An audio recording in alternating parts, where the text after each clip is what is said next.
Hello everyone there. Have you ever found yourself in a situation when you have come out quite elated out of an interview, satisfied with the answers you have given to the questions of the interviewers? However, you finally didn't get the selection letter. Or have you ever wondered as to why the fellow who was seemingly less smart than you got selected while you were left out? Or have you ever felt jittery about an upcoming interview, thinking about all the questions which the people may ask you, or what should you tell about yourself which will impress the interviewers? Or is there somebody who can help you in preparing for this particular interview or for this particular course?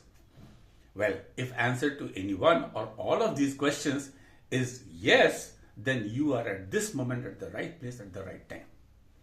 I am Rajan, and I am going to tell you something quite transformative. How to move from rejections to selections in interviews. Over the time, I have aced through many interviews, starting from my admissions to Premier B schools, one of the IMs, selections to the large public sector organizations and the private organizations, and as well as in career growth interviews, starting from the junior most level to the director level positions. With the positions which I got opportunities to be on the selection board of many organizations, starting from public sector organizations to some of the business schools. Well, with the experience which I got, I was able to develop a module through which I have mentored more than 1,000 candidates for their selections in the campuses as fresh graduates up to the C-suite positions. Well, when it comes to interviews, I think I have seen all through. So here I am going to share 5 of the strategies which are going to convert your interviews, and you will be able to move from rejections to selections. The first one, and the most important one, is build a mindset. Interviews are as much a game of mindset as much they are that of a skill set. Your skills are quite certified with the certificates you have, and many times it's the mindset which actually decides the outcomes. A positive mindset comes out of the belief which you have in yourself. Actually, it gives you confidence. This positive mindset is exhibited by your learning attitude. So have a strong mindset and a learning attitude. This is going to give an impression of a person who would be able to fit himself in the position for which he has applied for.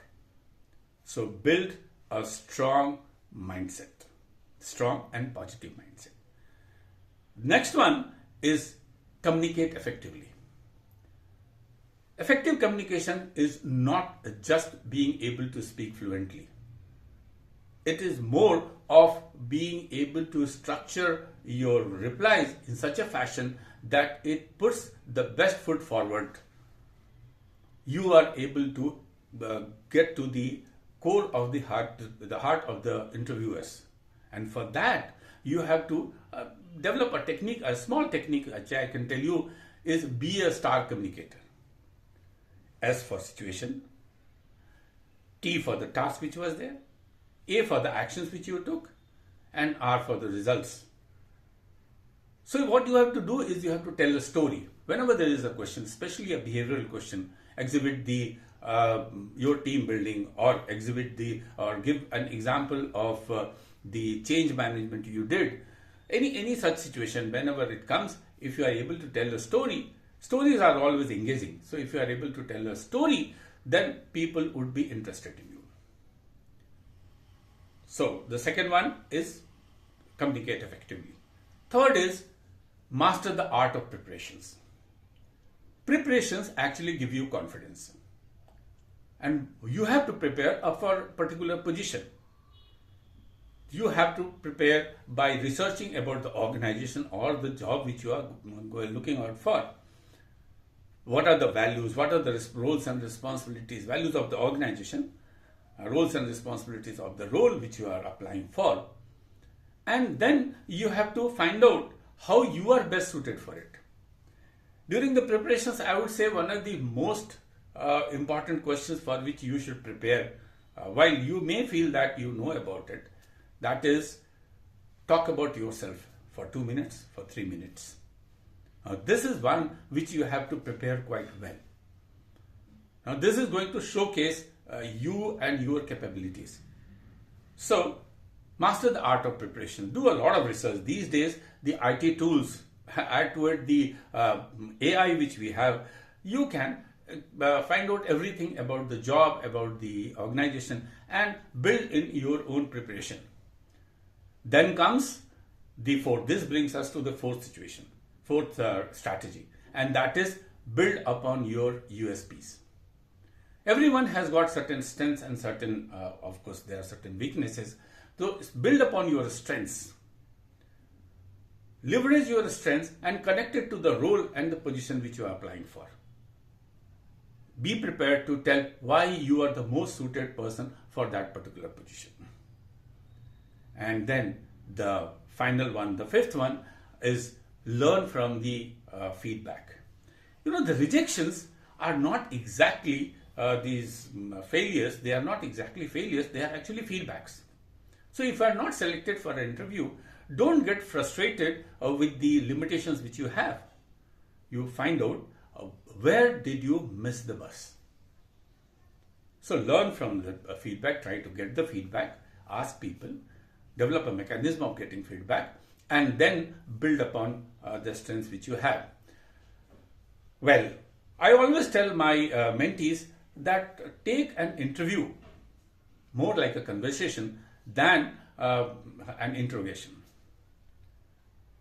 So you will be in a position to build upon these 5 techniques. That means a strong mindset, effective communication, good preparation, finding out your USPs, and then finally working upon your feedback.